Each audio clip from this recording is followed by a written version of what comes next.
নমস্কার বন্ধুরা, টিঙ্কুস লিটল কিচেনে সবাইকে জানাই স্বাগত। আজকে আমি নিয়ে এসেছি একেবারে গ্রামের বাড়ির স্বাদ শুটকি দিয়ে কচুর শাক রান্না।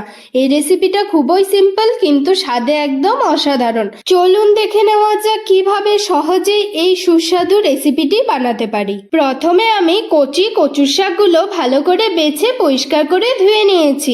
এরপরে এগুলো আলাদা করে সেদ্ধ করে রেখে দিয়েছি। এবার কড়াই বসিয়ে তাতে পরিমাণ মতো তেল দিয়ে দেব। তেল গরম হয়ে গেলে এতে দিয়ে দেব পেঁয়াজ কুচি, রসুন থেতো করা আর সাথে দেব টমেটো কুচি। এবার সবগুলো উপকরণ একসাথে ভালো করে নেড়ে নিয়ে মাঝারি আঁচে ভেজে নেব যতক্ষণ না সুন্দর লালচে রং ধরে। ভালো করে কষিয়ে নিতে হবে, তাহলে রান্নার স্বাদ আরও বেড়ে যাবে।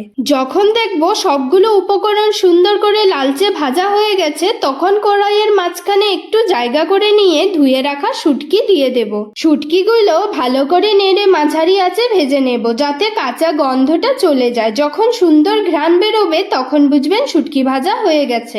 এবার আগে ভেজে রাখা মশলার সাথে ভালো করে মিশিয়ে নেব, এতে শুটকির স্বাদ মশলার সাথে সুন্দরভাবে মিশে যাবে। এবারে দিয়ে দেব পরিমাণ মতো নুন, হলুদ গুঁড়ো আর মরিচের গুঁড়ো। এই শুটকির তরকারিতে জিরে গুঁড়ো বা ধনে গুঁড়ো দেওয়ার কোনো প্রয়োজন নেই।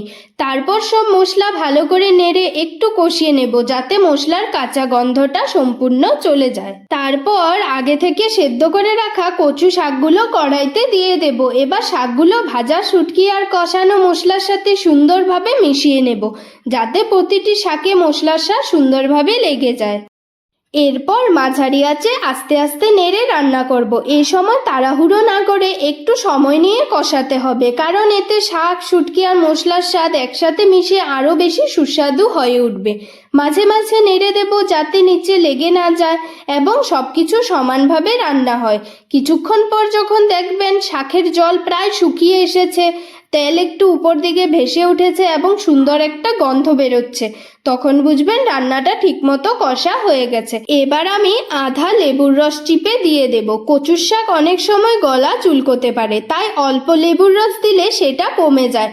তবে বেশি দেবেন না, না হলে তরকারিটা বেশি টক হয়ে যেতে পারে। এরপর সবকিছু ভালো করে নেড়ে আরও একটু কষিয়ে নেব। দেখতে দেখতে একদম তৈরি হয়ে গেল আমাদের শুটকি দিয়ে কচুর শাক। রান্নাটা যেমন সহজ তেমনি স্বাদে একেবারে অসাধারণ, একদম গ্রামের বাড়ির সেই চেনা স্বাদ।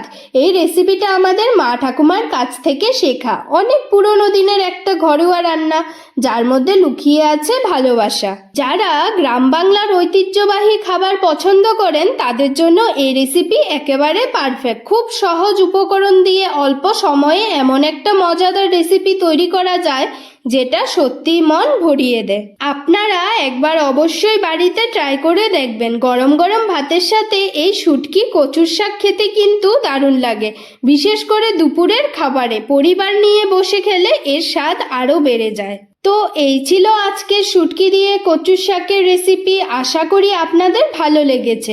ভিডিওটা ভালো লাগলে লাইক, শেয়ার আর সাবস্ক্রাইব করতে ভুলবেন না। সবাই ভালো থাকবেন, সুস্থ থাকবেন। আবার দেখা হবে নতুন একটা মজাদার রেসিপি নিয়ে। ধন্যবাদ।